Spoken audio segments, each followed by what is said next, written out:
Albert Einstein once said, everybody's a genius, but if you judge a fish by its ability to climb a tree, it will live its whole life believing that it is stupid.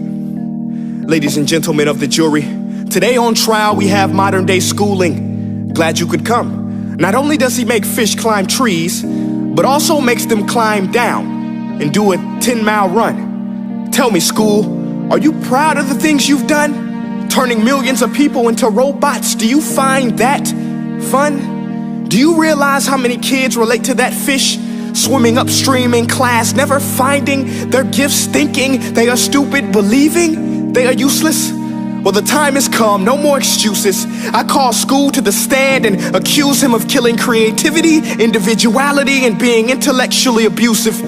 He's an ancient institution that has outlived his usage. So, Your Honor, this concludes my opening statement, and if I may present the evidence of my case, I will prove it. Proceed. Exhibit A. Here's a modern day phone. Recognize it? Here's a phone from 150 years ago. Big difference, right? Stay with me. Here's a car from today, and here's a car from 150 years ago. Big difference, right? Well, get this. Here's a classroom of today, and here's a class we used 150 years ago. Now, ain't that a shame? In literally more than a century, nothing has changed. Yet you claim to prepare students for the future? But with evidence like that, I must ask, do you prepare students for the future or the past? I did a background check on you and let the record show that you were made to train people to work in factories, which explains why you put students in straight rows, nice and neat, tell them sit still, raise your hand if you want to speak, give them a short break to eat, and for 8 hours a day, tell them what to think. Oh, and make them compete to get an A letter which determines product quality, hence grade A of meat. I get it. Back then, times were different. We all have a past. I myself am no Gandhi. But today, we don't need to make robot zombies. The world has progressed, and now we need people who think creatively, innovatively, critically, independently, with the ability to connect. See, every scientist will tell you that no two brains are the same, and every parent with 2 or more children will confirm that claim.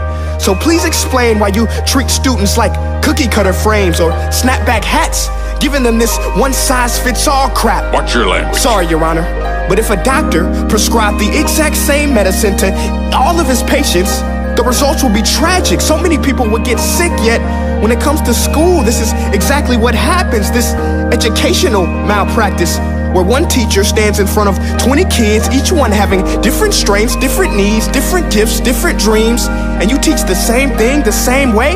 That's horrific. Ladies and gentlemen, the defendant should not be acquitted. This may be one of the worst criminal offenses ever to be committed.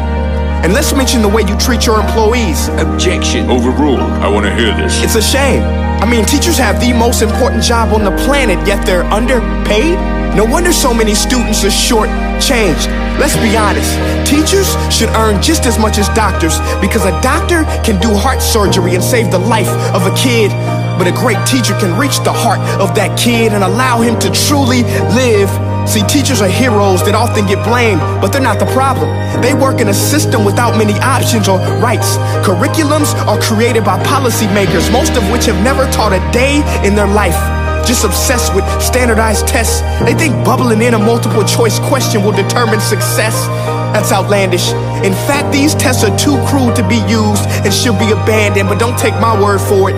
Take Frederick J. Kelly, the man who invented standardized testing, who said, and I quote, "These tests are too crude to be used and should be abandoned." Ladies and gentlemen of the jury, if we continue down this road, the results will be lethal. I don't have much faith in school, but I do have faith in people.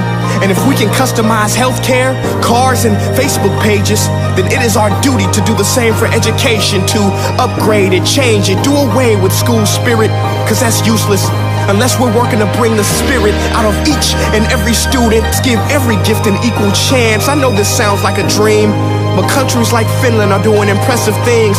They have shorter school days, teachers make a decent wage, homework is non-existent, and they focus on collaboration instead of competition. But here's the kicker, boys and girls, their educational system outperforms every other country in the world.